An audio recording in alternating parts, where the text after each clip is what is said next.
Hi, Claire here. Thank you so much for joining me here at my channel Together with Spirit. This channel's all about mediumship, spirit communication, psychic ability and all things paranormal. So if you have an interest in those subjects, do click subscribe and like. But in this video, I'm going to introduce you to a very special person. This is Anne and she's my mum.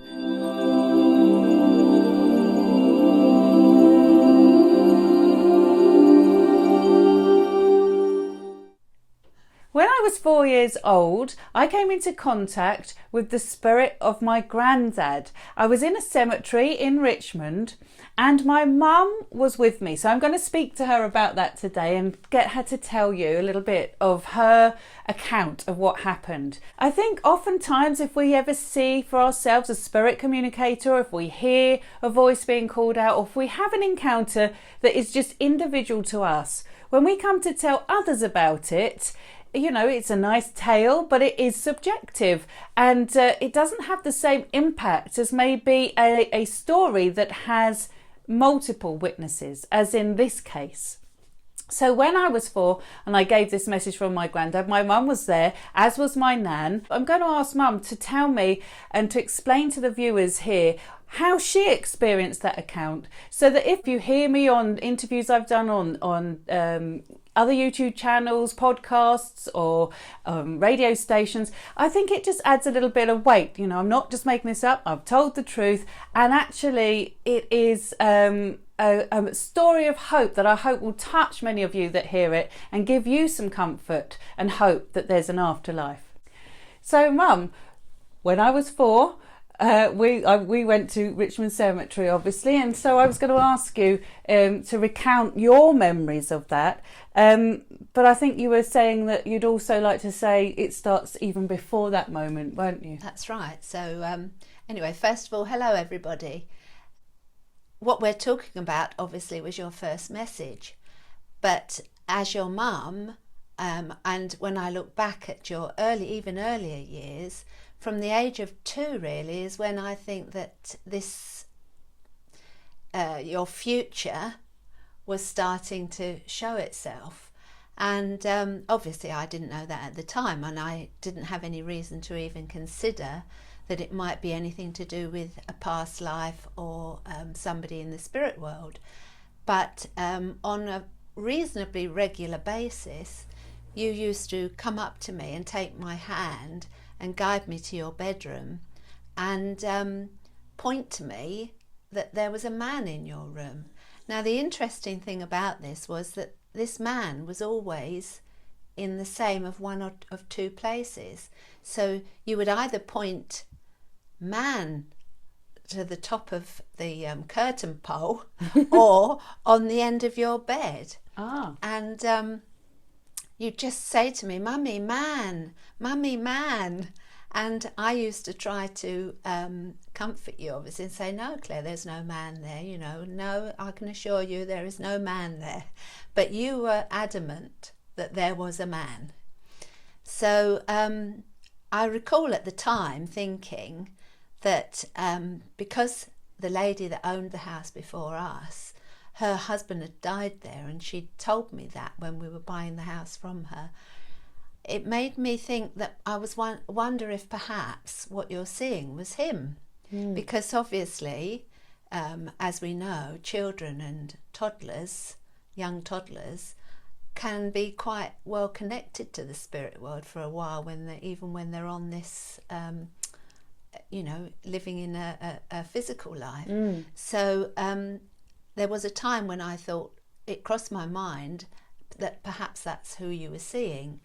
But then sort of fast forwarding a couple of years, Grandad died in the July and you were 4 in the August. And it was a few months after that that your nan and I were at the cemetery. We'd gone to the cemetery to put some flowers on Grandad's plot, and so there was yourself and Nan and I and your little sister Joanne, who was in the pushchair.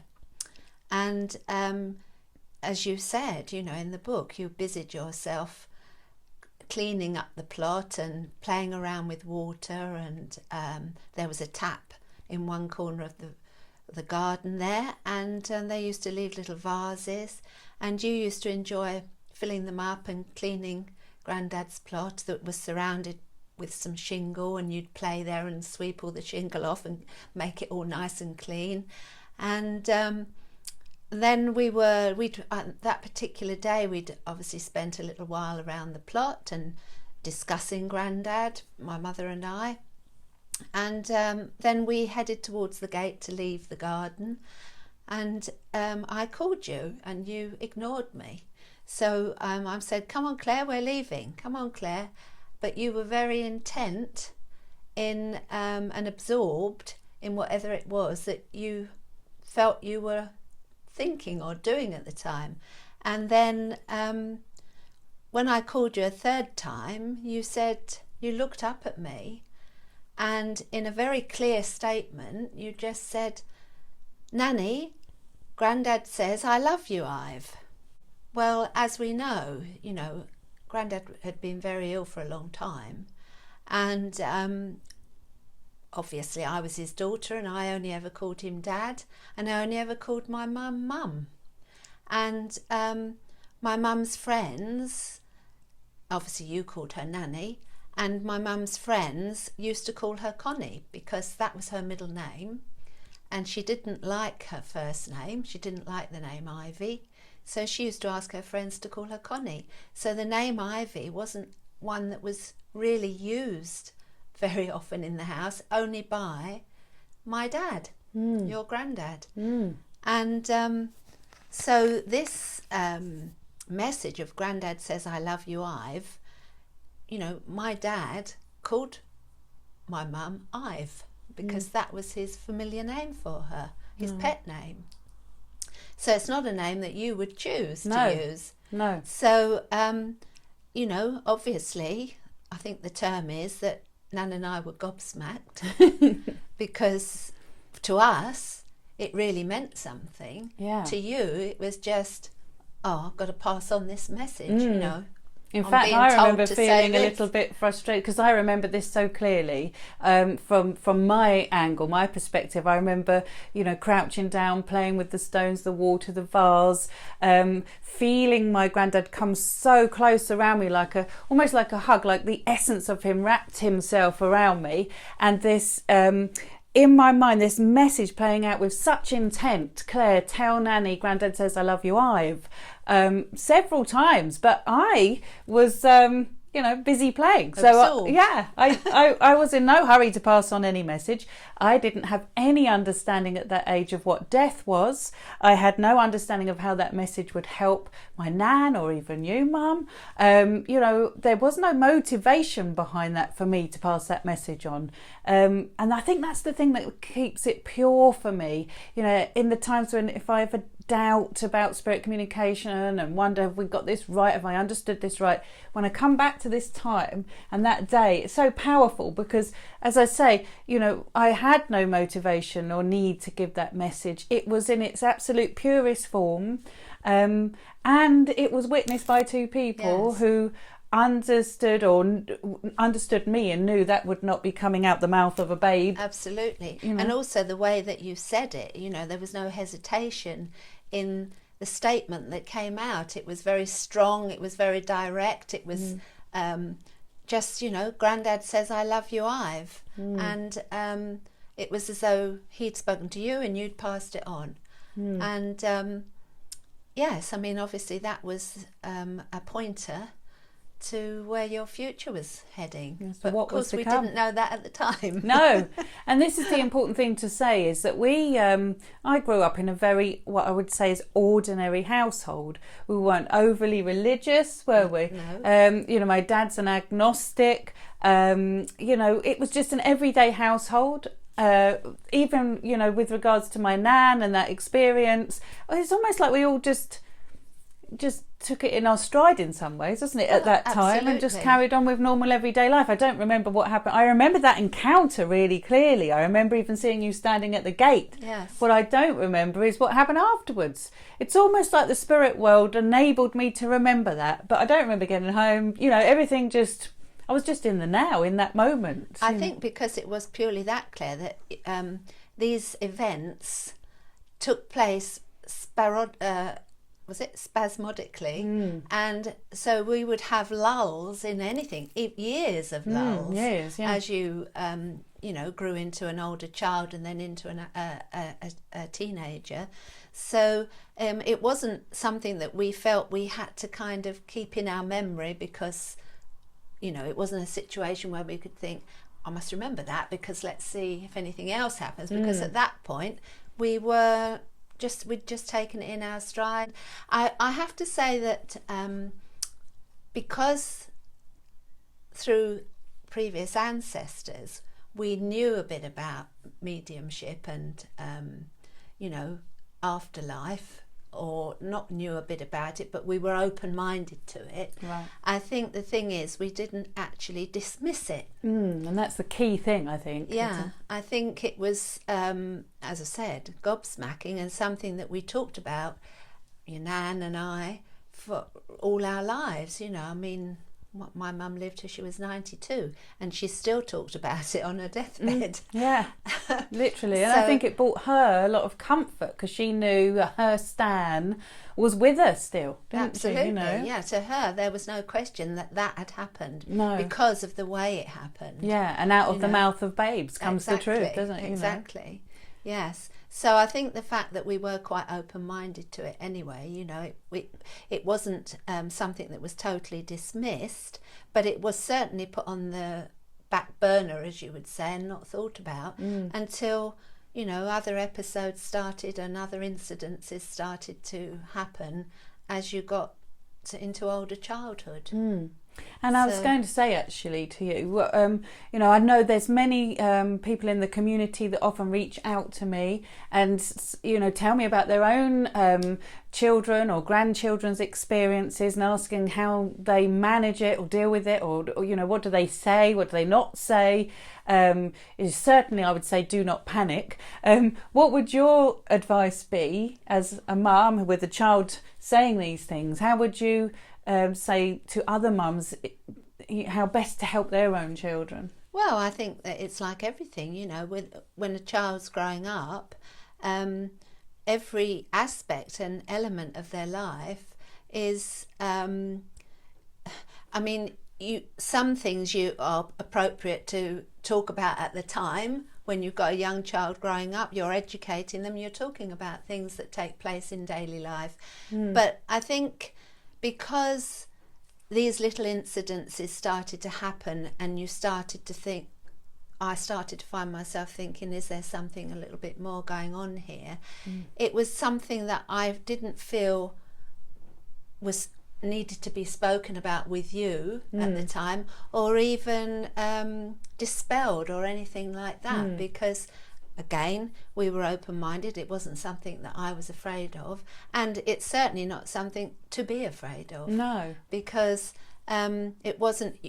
This is a subject, I think, that until the child themselves starts to say, there's something, this is happening to me, it's not happening to my friends, and things like that, then I think then it's worth then elaborating and starting to talk about circumstances that have happened in the past, and starting to build maybe a confidence in your child that this is okay, it's been happening for a while, and clearly there's something going on that we is not to be afraid of, and is worth investigating or worth keeping an open mind about, because I think that obviously we know because of where you are now that it's just something we took in our stride, and it all blossomed out naturally. I think that's the thing. If you treat it like that, eventually you're going to come to a point. That's right. And also I think the thing is, because you didn't ever dismiss it, poo-poo it, or it was just like, oh, that's interesting, or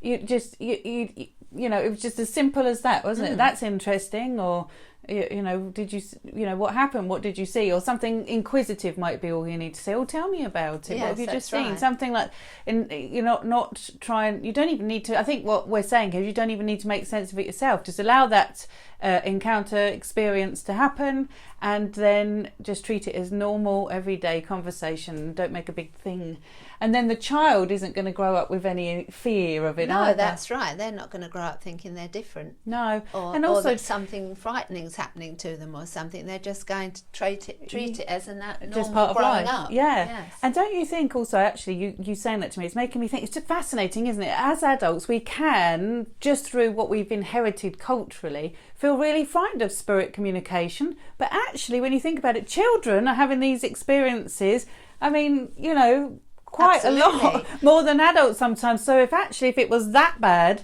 if you know, the spirit world look after children, it doesn't have a big adverse effect on them. It's not, you know, sending them off doolally. No, that's right. You know. And I think because, you know, we went through a little period with you where you certainly felt that you had someone you were bringing along with you every time, you know, not every time we went out, but at times when we went out, you would have to open the car door and or you know, make some room around the table. I know people talk about that as being imaginary friends. That's it, yeah. But now I question, was this because, you know, you had yes, a friend with you, but it was a spiritual friend, and there was no way that you were afraid of this person or this spirit friend, whoever. I mean, I think we now know who it was, but at the time we didn't. And I don't think children, I think they take these things much more in their stride. Yeah, that's true. And so I know that viewers are probably keen to know, because many students and clients ask me, you know, have you had any experiences yourself with spirit communication and mediumship? Have I inherited it from you, in other words? Unfortunately not, Claire, I don't think so.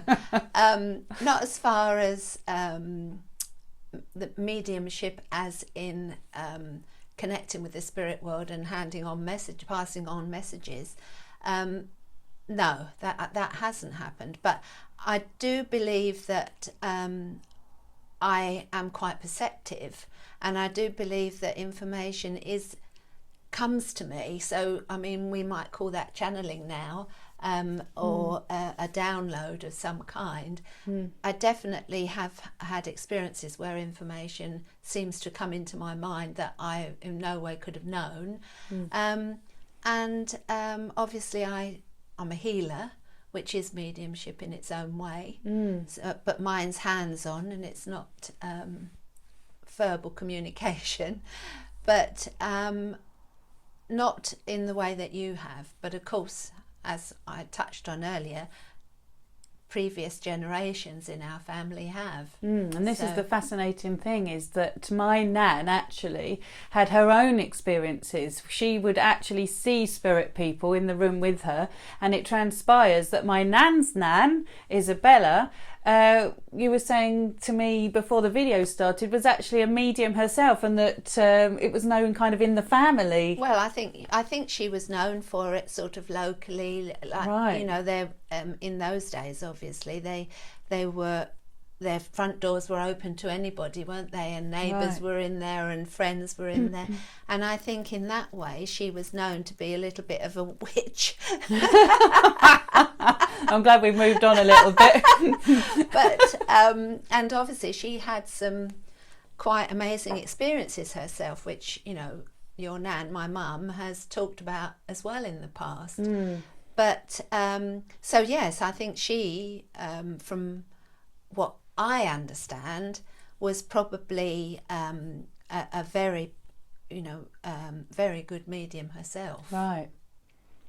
But Yes. It's interesting though, because growing up, I had no idea what spiritualism was, really mediumship. I mean, I wouldn't say that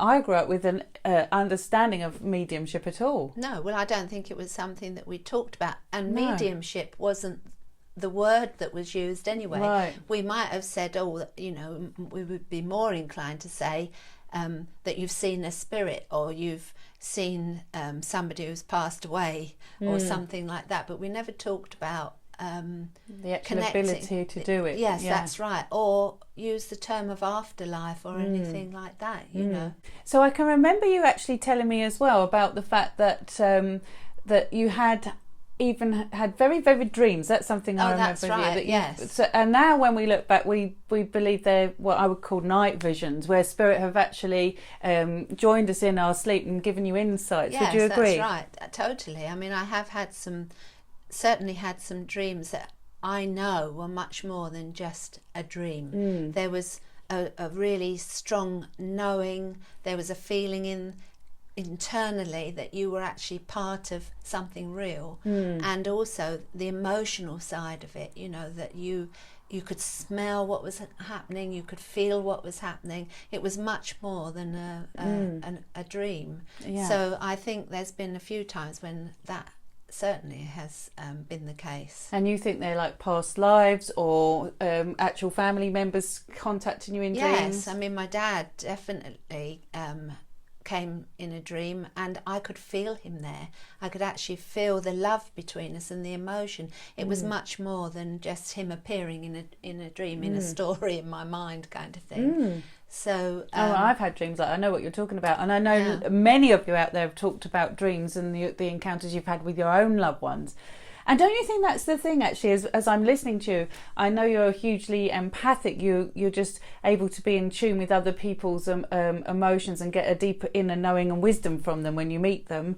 But also, what strikes me is the contact or the psychic ability or experiences that you've had are probably the kind of experiences that many of you have out there, and yet we can quite often dismiss them. It's one thing to have an experience like with me where I'm experiencing, for want of a better word, a dead person communicating with me and wanting to pass that message on, but many of us have encounters with the spirit world in that subtle way that Anne's talking about here, my mum's talking about, dreams, signs, seeing a robin. I know you've heard a name being called before, haven't you, to you?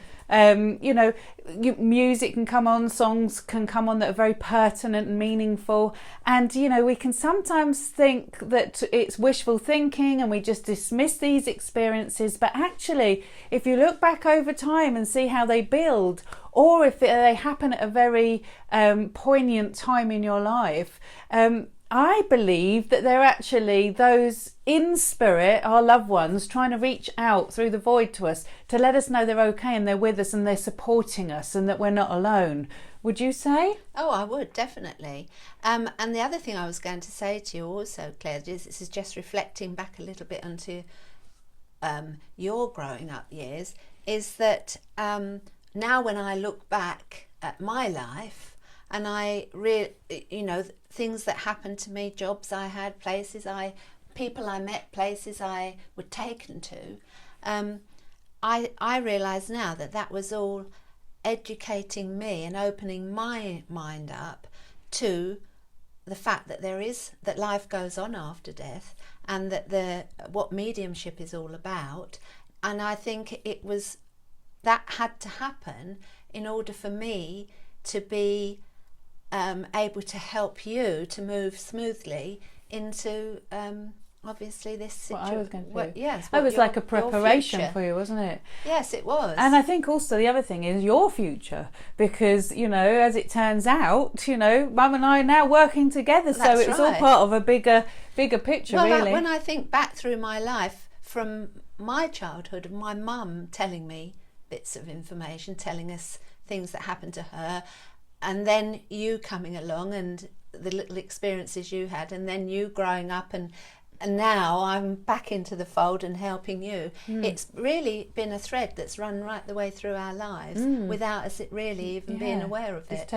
Just taking it as part That's of right. in the bigger context of everything. Yes. Well, this has been really enjoyable. I've really enjoyed sharing my mum with you all out there in the internet world. So I want to thank Mum for being brave, just going out there into the world. Thank you. I've enjoyed it. Thank you very much for having me. And so if you have enjoyed this video, please don't forget to click the subscribe, to click on the like, and to join us here, because I'm thinking, there's probably quite a lot more we probably should discuss, share, learn from one another. So let's do this again one time, shall we? Definitely. Yes. We'll make a date. Yay! In the meantime, thanks all for watching. Bye. Bye.